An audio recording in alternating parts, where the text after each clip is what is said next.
Trabaho po kasi ng papa namin, botedyaryo lang po. And hinahiya namin yung papa namin. Na-realize po namin na mas dapat namin galing ang magkakapatid. Kasi po, dito po kami kumukuha ng lakas pag nakikita po namin naghihirap yung papa namin.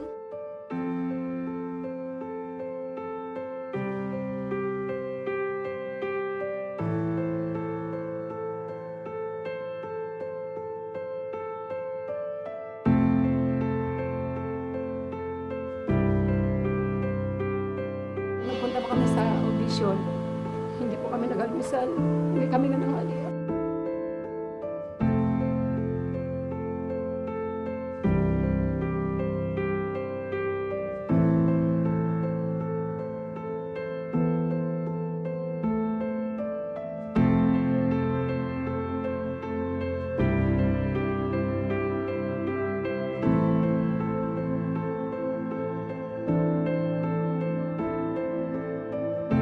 Umaban po kami sa World Championships of Performing Arts sa Hollywood at nirepresent po ang bansang Pilipinas.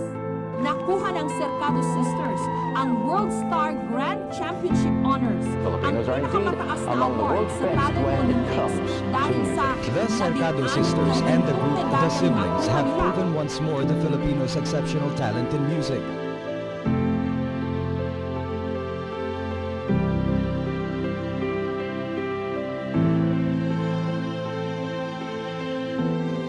Running format na kung laude siya. Ngayon, hihinto na siya sa pag-aaral. Oo. Pero anong nangyari? Sige, kwento mo kami. Salamat po ako sa DVD kasi po mag-enroll na po ako sa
kumakanta, pero yung mga tao lumalakad-lakad lang po.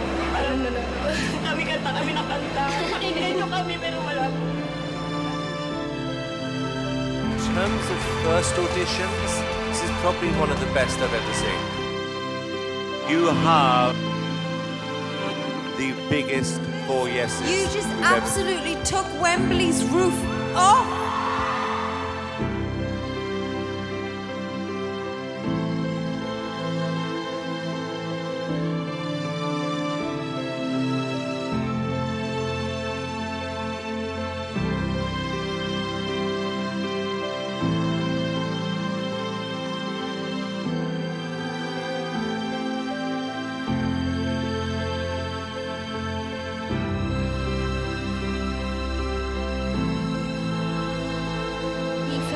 In our hearts that we gave everything, and I'm crying because I'm proud of my sisters.